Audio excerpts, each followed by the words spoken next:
The white medical ship moved slowly through the dark space between two worlds. Its name was HMS Sanctuary, and it was the biggest hospital ship that humans had ever built. The ship was painted pure white with bright red crosses on every side so that anyone could see it was a medical vessel from far away. Captain Jake Morrison stood on the bridge looking out at the stars. He was 45 years old and had been commanding medical ships for 12 years. His gray hair was cut short, and his blue eyes showed the tiredness of someone who had seen too much suffering in the galaxy. But he still believed in their mission, to help anyone who needed medical care. The sanctuary carried 847 people. Most of them were doctors and nurses who had volunteered to bring medicine to sick people on distant worlds. There were also medical researchers who studied diseases and worked to find cures. Only 25 people on the ship were security guards, and they only had small weapons for protection. Dr. Lisa Martinez walked onto the bridge carrying a tablet computer. She was the chief medical officer and one of the best doctors in human space. Her dark hair was pulled back in a simple ponytail, and she wore the standard blue medical uniform. She had kind brown eyes, but today they looked worried. "Captain, I just finished checking our medical supplies again," she said. "We have enough medicine to treat about 10,000 people on New Haven. The plague there is getting worse every day. The last message we got said they were losing 50 people every hour." Jake nodded slowly. "How long until we reach them?" 2 more days if we keep this speed," Lisa replied. "But Captain, I'm worried about going through the neutral zone. The reports say there have been more pirate attacks lately." Commander Ryan Brooks heard this and turned from his station. He was in charge of the ship's security team. Ryan was a big man with strong arms and a serious face. He had served in the Terran Navy for 15 years before joining the medical service. "Captain, I agree with Dr. Martinez," Ryan said. "The Skarn pirates have been very active in this area. Maybe we should take the longer route around their territory." Jake looked at both of them. "That would add 5 days to our trip. 5 days means more people will die on New Haven. Besides, we're a hospital ship. No one has ever attacked a medical vessel in the history of space travel. It's against all galactic laws." Dr. Kevin Walsh entered the bridge at that moment. He was a thin man with messy brown hair and thick glasses. Kevin was an expert on diseases and had been studying the plague that was killing people on New Haven. He looked excited as he held up his research tablet. "Captain, I think I'm close to understanding this plague," Kevin said. "The samples we got from New Haven show it's unlike anything we've seen before, but I believe we can stop it if we get there in time. The medicine we're carrying should work, but only if the people get it soon."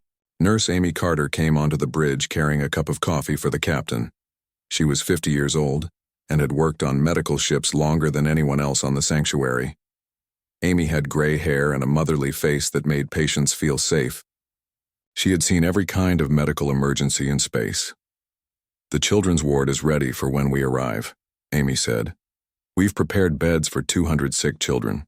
The reports from New Haven say the plague hits children the hardest.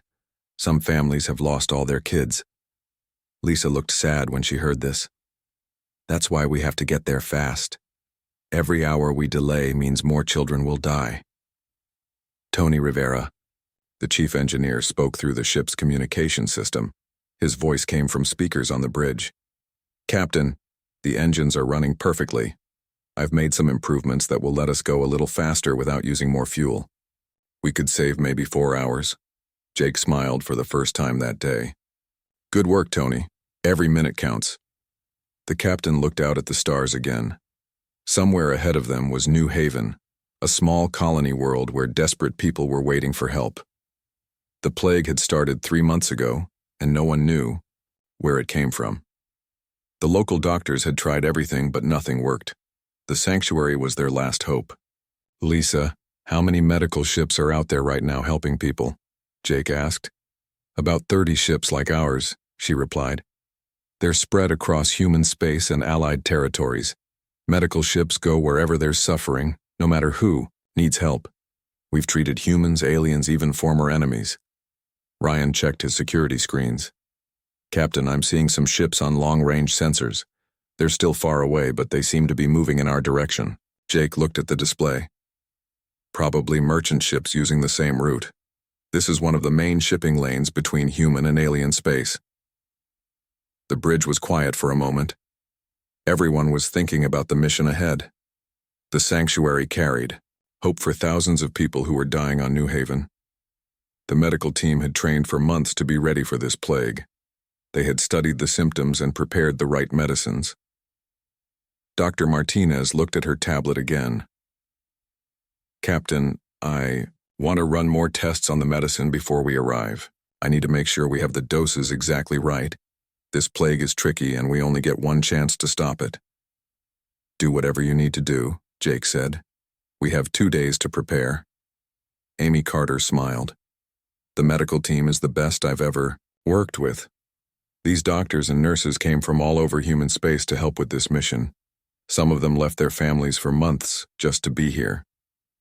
Kevin adjusted his glasses and looked at his research. The plague seems to attack the immune system first. Then it spreads to vital organs, but our medicine should stop it at the first stage if we give it to people quickly enough. The sanctuary continued moving through space toward New Haven. Inside, the ship. Doctors and nurses were checking equipment and preparing for the massive medical operation they would perform when they arrived. The ship's medical bays could treat hundreds of patients at the same time. Unknown to the crew of the sanctuary, other ships were indeed moving toward them. But these were not merchant vessels following shipping routes. They were pirates flying the flag of the Scarn hegemony, and they had noticed the medical ship's valuable cargo of medicines and medical equipment. The white ship with red crosses continued on its mission of mercy, unaware that it was about to face the unthinkable. The alarm on the sanctuary's bridge began to ring loudly. Red lights flashed as Commander Ryan Brooks looked at his security screens with growing worry.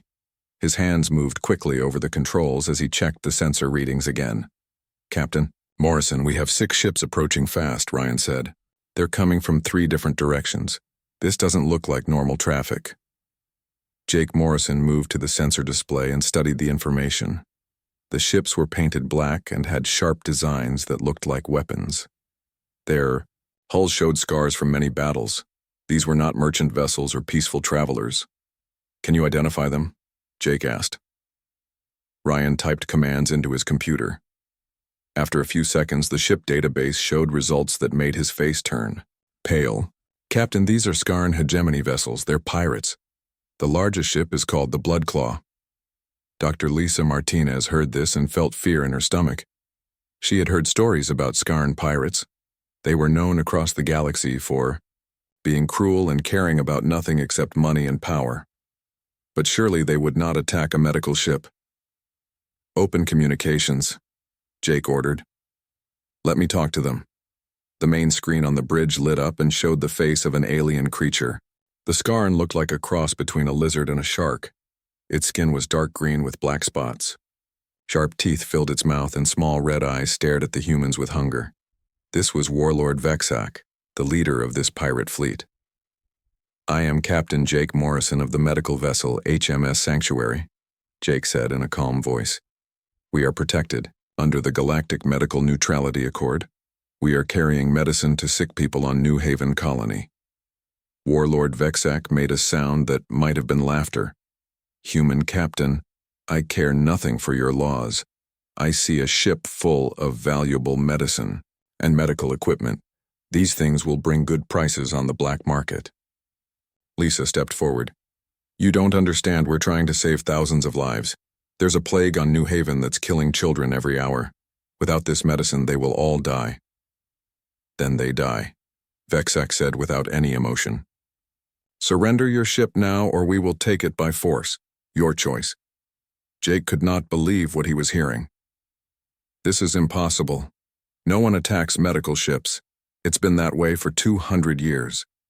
Every civilized species in the galaxy respects the Red Cross. Vexak's red eyes became brighter. I am not civilized human. I am Scarn. We take what we want and kill what we don't need. You have 10 minutes to surrender. The communication ended and the screen went dark. The bridge of the sanctuary was silent for a moment as everyone tried to understand what had just happened. Then Jake began giving orders quickly. Ryan, try to send a distress signal. Use all frequencies, Jake said. Tony, can we outrun them? Tony. Rivera's voice came through the speakers from the engine room. Captain, they're too close and their ships are built for fighting. We're a medical ship. We were designed to be safe and comfortable, not fast. Ryan worked at his communication station but shook his head. Captain, they're jamming all our signals. I can't get a message out on normal channels. Wait. I might be able to use the emergency medical frequency. It's encrypted and pirates usually don't know about it. Do it, Jake ordered. Send everything, ship identification, our location, what's happening here. Dr. Kevin Walsh ran onto the bridge. His face was white with fear. Captain, I just heard. What's happening? All my research about the plague is on this ship. If they destroy it, thousands of people will die. We're the only ones who understand how to stop this disease. Amy Carter came onto the bridge helping an elderly patient walk. Captain, what should I tell the patients? Some of them heard the alarms. Tell them we're having technical problems, Jake said. Don't let them know about the pirates. Through the windows of the bridge, they could see the Skarn ships getting closer. The pirate vessels were ugly and covered with weapons. The largest ship, the Bloodclaw, was 3 times bigger than the Sanctuary and looked like it was built only for destruction. Ryan managed to send the emergency message just as the pirates opened fire. The first blast hit the Sanctuary's weak shields and made the whole ship shake. Everyone on the bridge was thrown to the floor. They're targeting our engines, Ryan shouted as he got back to his feet. They want to stop us from escaping. The second blast was stronger. The lights on the bridge went out for a moment before emergency power came on. Alarms were ringing everywhere on the ship. Through the communication system, they could hear people screaming in the medical bays. The medical ward took a hit, Amy reported. Her voice was shaking. We have doctors and patients hurt, some of the children. She could not finish the sentence. Jake felt anger building inside him like he had never felt before. These monsters were attacking sick children, and the people trying to help them. Tony's voice came through the speakers, again, but it sounded weak. Captain, the engine room is badly damaged. I'm hurt, but I can still work. I'm going to try something. What are you going to do? Jake asked. Protocol 7, Tony replied. I'm going to make sure these pirates remember what they did here. The third blast destroyed the bridge windows. Air began rushing out into space before emergency barriers came down. Jake was thrown against a wall and felt blood running down his face. When he looked around, he saw that Ryan was not moving. Dr. Martinez crawled over to help Ryan, but she was hurt too. Jake, we have to abandon ship. Get everyone to the escape pods. No, Jake said. If we abandon the ship, the medicine is lost. The people on New Haven will die. I won't let that happen. The fourth blast hit the medical research lab where Kevin had been working. The explosion was so big that it shook the entire ship. When Jake tried to call Kevin on the communication system, there was no answer. Amy Carter's voice came through the speakers from the medical bay. Captain, we've lost the children's ward. The whole section is gone. Jake closed his eyes and felt tears on his face. Children who were already sick had just been murdered by these pirates. Doctors and nurses who had spent their lives helping. Others were dead. The Sanctuary was dying around them. Through the damaged bridge windows, Jake could see the pirate ships getting ready to board his vessel. Soon the Skarn would be inside, killing anyone still alive and stealing the medicine that could save New Haven. But Tony Rivera was still working in the engine room, and Protocol 7 was something the pirates had never heard of. The chief engineer was about to make sure the galaxy would never forget what happened to the HMS Sanctuary. Admiral Frank Logan was drinking his morning coffee when the emergency signal reached Terran Command. He was a tall man with gray hair and steel blue eyes who had served in the human navy for 30 years. Frank had seen many battles and knew the cost of war, but nothing had prepared him for what he was about to hear.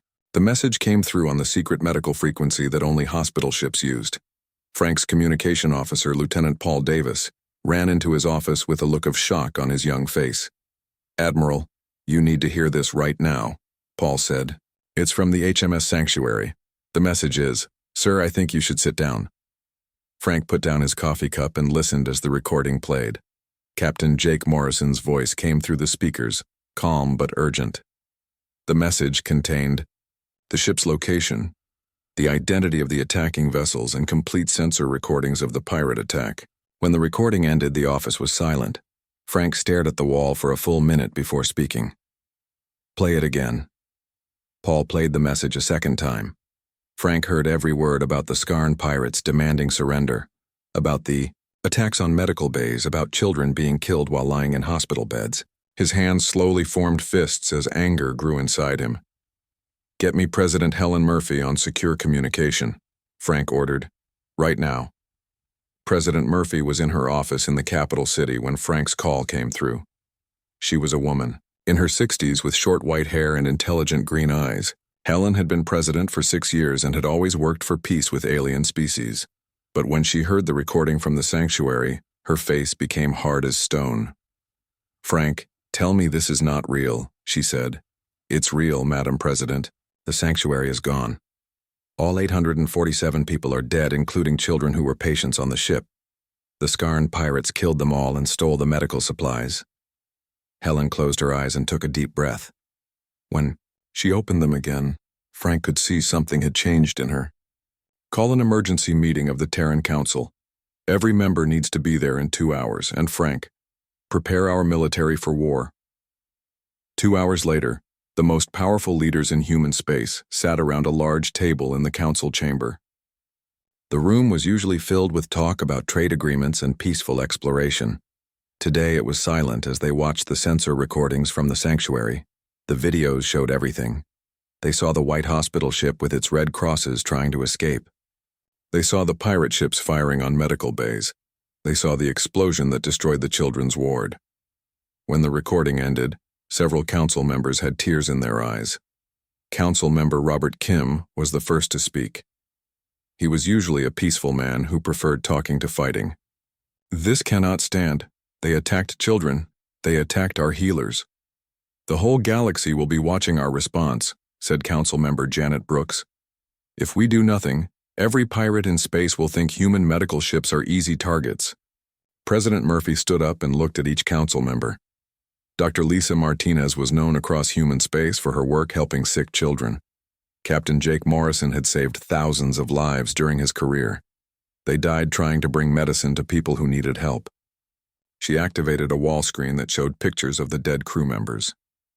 These people volunteered to risk their lives to help others. They believed that medical ships were safe because for 200 years, no one had ever attacked healers. Admiral Logan stood and addressed the council. "I am requesting permission to activate Operation Hippocratic Oath. This is a military response plan designed for attacks on medical personnel. It has never been used because we never thought we would need it." "What does this operation involve?" asked Council Member David Park. Frank's voice was cold when he answered. "Complete destruction of the Skarn hegemony. Every ship, every base, every outpost. We hunt them down until there are none left." The Yati room was quiet as the council members thought about this. They were talking about destroying an entire pirate confederation. It would be the largest military operation in human history. Council member Sarah Kim raised her hand. "What about prisoners? What about surrender?" "There will be no prisoners," Frank said. "They showed no mercy to our healers. We will show none to them." President Murphy called for a vote. "All in favor of Operation Hippocratic Oath?" Every hand in the room went up. The decision was unanimous. Within hours, the news spread across human space. People watched the videos from the sanctuary and felt the same anger that their leaders felt. In cities across dozens of worlds, humans gathered to remember the dead medical workers. Dr. Ellen Cross had been scheduled to be on the sanctuary but had stayed home because her daughter was sick. When she heard the news, she collapsed in her kitchen and cried for hours. Later, she would speak to the galaxy about what it meant to attack healers. The Terran Navy began mobilizing immediately. Battlecruiser captains like Nathan Hayes received sealed orders that made them read the instructions twice to make sure they understood. Destroyer squadron leaders like Commander Alex Parker gathered their crews and explained that they were going to war. The largest space dock in human territory worked day and night to prepare ships for battle.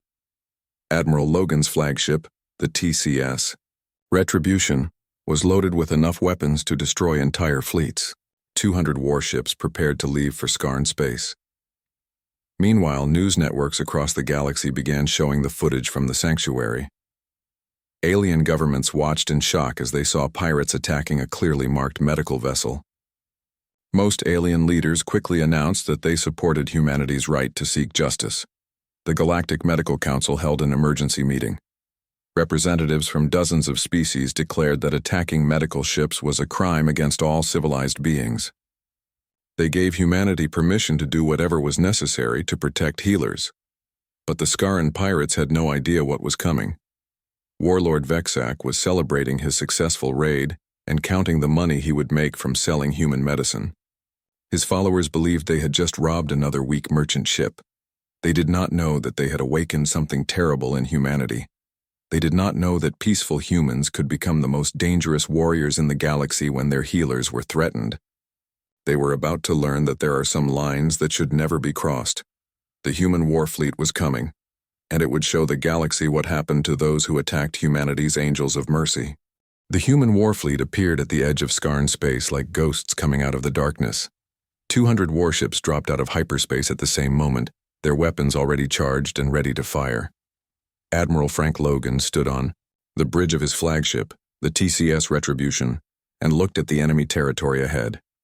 "All ships report ready for combat," said Communication Officer Paul Davis. "Battle groups are in position." Frank nodded slowly. He had been planning this attack for 3 days, studying every piece of information about Scarn bases and ship movements. The pirates had 17 major outposts scattered across 9 star systems. Today, all of them would die. "Send the message to all captains," Frank ordered. "Operation Hippocratic Oath begins now. Remember the sanctuary." Captain Nathan Hayes commanded Battle Group 7 from his ship, the TCS Thunder. Nathan was 38 years old and had been fighting pirates for most of his military career. But he had never been part of something like this. His orders were simple: destroy everything Scarn and leave no survivors. The first target was Keth Prime, a small planet where the Scarn had built a major supply base. Nathan's 4 battle cruisers approached the planet while the pirates were still sleeping. The Scarn had no warning before human weapons began firing. "Target their defense stations first," Nathan told his weapons officer, "then the supply depots, then anything else that moves." The battle was over in 12 minutes. Keth Prime's orbital defenses were destroyed before they could fire a single shot. The supply base on the planet's surface was turned into burning metal and dust. 3 Scarn patrol ships tried to escape but were caught and destroyed by Nathan's faster vessels. When the attack was finished, Nathan opened a communication channel to any Scarn who might still be alive. "This is Captain Nathan Hayes of the Terran Navy. Remember the sanctuary. Remember what happens when you attack our healers." The same scene was repeated at 16 other locations across Scarn space. Human battle groups struck with perfect coordination, destroying pirate bases that had existed for decades. The Scarn had become used to being the hunters, but now they were being hunted by something much more dangerous than they had ever faced. Commander Alex Parker led Destroyer Squadron 12 in attacks on smaller Scarn outposts. Alex was a woman with short red hair and green eyes who had joined the Navy to fight pirates after they attacked her home colony years ago. Her destroyers were fast and deadly, perfect for hunting down fleeing pirate ships. "Contact on long range.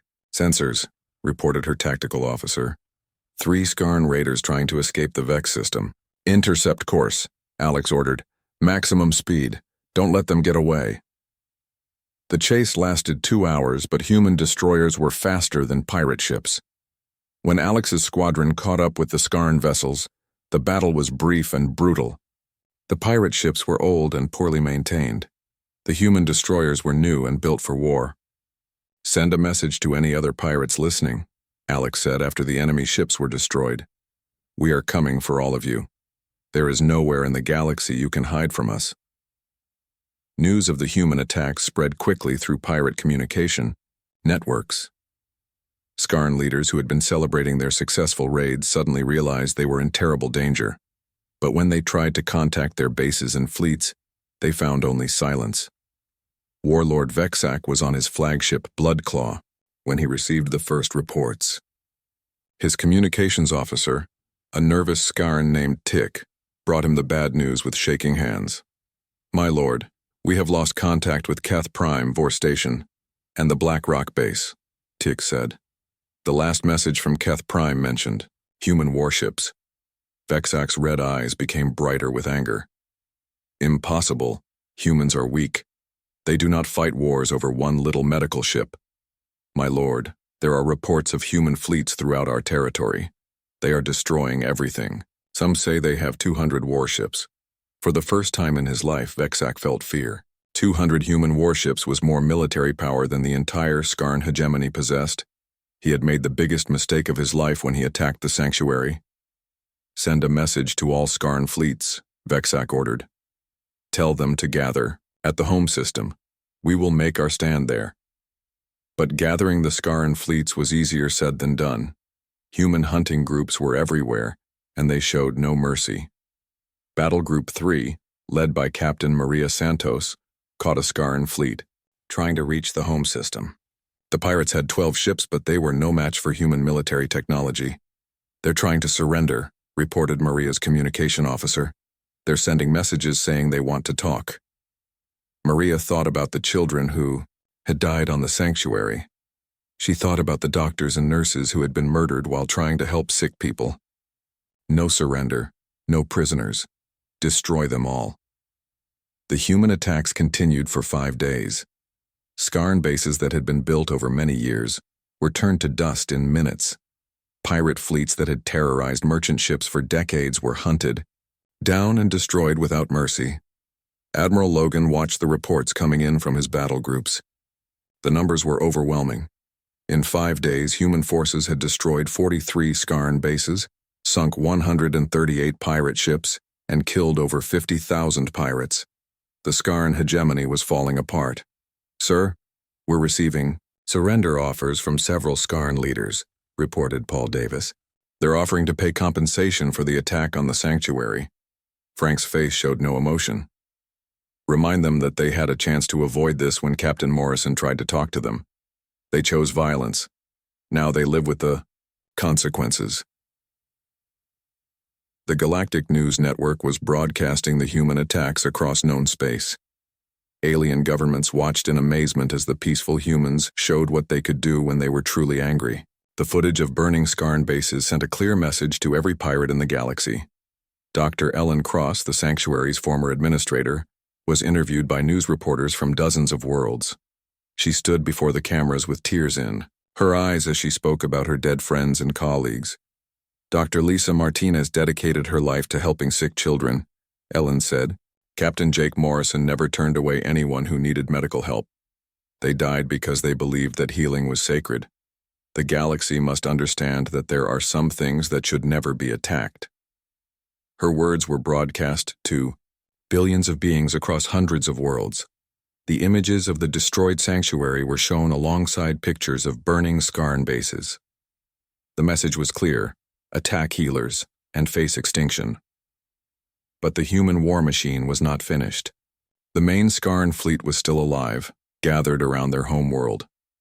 Warlord Vexak was still breathing.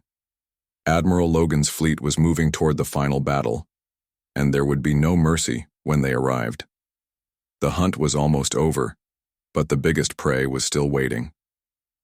The human war fleet surrounded Skarn Prime like a metal wall of death. Admiral Frank Logan stood on the bridge of the TCS Retribution and looked at the enemy homeworld through the main screen. The planet was dark brown with red clouds, an ugly world that had produced an ugly people.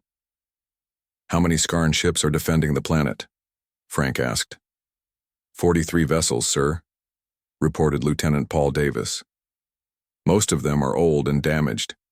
Intelligence says they gathered every ship they could find." Frank nodded. The Skarn had pulled their remaining forces back to make a final stand. It would not save them. The human fleet had 200 ships, all of them newer and better armed than anything the pirates possessed. "Open a communication channel to the planet," Frank ordered. "Let me speak to Warlord Vexak."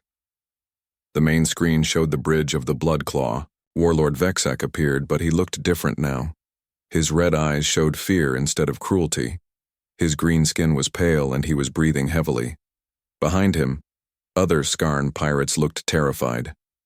"Human Admiral," Vexak said. "I offer you, surrender. We will pay for the damage to your medical ship. We will promise never to attack human vessels again." Frank's face showed no emotion. "You had your chance to avoid this when you attacked the sanctuary. Captain Morrison tried to talk to you. Dr. Martinez explained that she was trying to save lives. You chose to murder them anyway." "It was a mistake," Vexak said quickly. "We did not understand how humans would react. Please, there are families on this world. Children who have done nothing wrong." "The sanctuary had children too," Frank replied. "Sick children lying in hospital beds. You killed them while they were trying to get better. Did you think about their families then?" Vexak's mouth opened but no words came out. He knew he was going to die. Behind him, other Skarn pirates were crying or praying to their gods. "I am broadcasting this trial to the entire galaxy," Frank announced. "Let every species see what happens when someone attacks human healers." News networks across hundreds of worlds were indeed watching. Alien leaders sat in their offices and watched as the most powerful human fleet ever assembled, prepared to destroy an entire pirate civilization. The message was clear. Humans protected their medical personnel with deadly force. Captain Nathan Hayes received his orders and began the orbital bombardment. His battle cruisers fired their main weapons at the planet's defense stations. The ancient Skarn shields collapsed in minutes under the power of human military technology. Commander Alex Parker led her destroyers in attacks on the Skarn fleet. The pirate ships tried to fight back, but they were hopelessly outmatched. One by one, the Skarn vessels exploded or surrendered. Those that surrendered were destroyed anyway. There would be no prisoners today. "Skarn flagship Bloodclaw is trying to escape," reported Alex's tactical officer. "They're heading for the outer system. Follow them," Alex ordered. "Don't let Vexak get away." The chase was short. The Bloodclaw was a large ship, but it was old and slow. Alex's destroyers caught it near the edge of the star system and disabled its engines with precise weapons fire. The pirate flagship drifted, helplessly in space. "Board the ship," Alex commanded. "Bring me Vexak alive." Alex's Marines fought their way through the Bloodclaw's corridors. The Skarn crew tried to resist, but human soldiers were better trained and better equipped. Within an hour, Warlord Vexak was captured along with his senior officers. They brought Vexak to Admiral Logan's flagship in chains. The pirate warlord was forced to stand trial in front of cameras that broadcast his shame across the galaxy. Frank read the charges against him in a voice that was heard on hundreds of worlds. "Warlord Vexak, you are charged with war crimes against protected medical personnel. You ordered the attack on the HMS Sanctuary, resulting in the deaths of 847 innocent people, including sick children and their doctors." Vexak tried to speak, but Frank continued. "The penalty for attacking human healers is death. The execution will be carried out immediately." The trial lasted 15 minutes. Vexak and his officers were found guilty and sentenced to spacing, which meant being thrown out of an airlock into the vacuum of space. It was a terrible way to die. But Frank wanted every pirate in the galaxy to understand the consequences of attacking medical ships. The execution was broadcast live across known space. Billions of beings watched as the pirates who had murdered healers faced justice. When it was over, alien leaders sent messages to their own military forces. Never attack human medical vessels. The bombardment of Skarn Prime continued for 4 hours. The planet's cities were turned to rubble. The military bases became smoking craters. The shipyards where pirates had built their vessels were completely destroyed. When the attack was finished, Skarn Prime could no longer support life. Captain Maria Santos led the final assault on the last Skarn stronghold, a hidden base in an asteroid field. Her battle group found the secret location and destroyed it along with the Pirate Academy, where new raiders had been trained. With that attack, the Skarn hegemony ceased to exist. Admiral Logan sent his final report to Terran Command. The Skarn hegemony has been completely destroyed. We have eliminated 1,847 pirate vessels and killed over 200,000 Skarn. That is more than 200 deaths for every person lost on the sanctuary. President. Helen Murphy received the report in her office on Earth. She felt no joy in the victory, only sadness for the lives that had been lost. But she knew the lesson would be remembered across the galaxy. Dr. Ellen Cross spoke at the memorial service for the sanctuary's crew. She stood before a crowd of thousands and spoke about her friends who had died trying to help others. Dr. Lisa Martinez could have lived safely on Earth, Ellen said. Captain Jake Morrison could have commanded a merchant vessel and made more money, but they chose to be healers, to go where people needed help. Their sacrifice must never be forgotten. The memorial was broadcast to every human world and many alien planets. The names of all 847 crew members were read aloud. Each name was followed by the words, "They died serving others." Admiral Logan returned to Earth as a hero, but he took no pleasure in the praise. At the memorial service, he spoke the words that would become humanity's new doctrine. "We are healers and explorers, teachers and builders," he said. "We go to the stars to help and to learn, but harm our healers, and we become something else, entirely. We become the storm that destroys everything in its path." The galaxy listened and learned. In the months that followed, attacks on medical ships dropped to zero. Pirates across known space began avoiding any vessel marked with medical symbols. The Red Cross became a sign of absolute protection, backed by the threat of human vengeance. 5 years later, Dr. Ellen Cross commanded a new hospital ship also named HMS Sanctuary. As she treated plague victims on a distant world, she remembered her fallen friends and knew their deaths had created a safer galaxy for all healers. The universe had learned an important lesson. Humanity would share its medicine and knowledge with anyone who needed help. But those who attacked the healers would discover why humans were the most feared warriors in the galaxy when their mercy was betrayed. The lesson echoed across the stars. Touch our healers, and we will end you.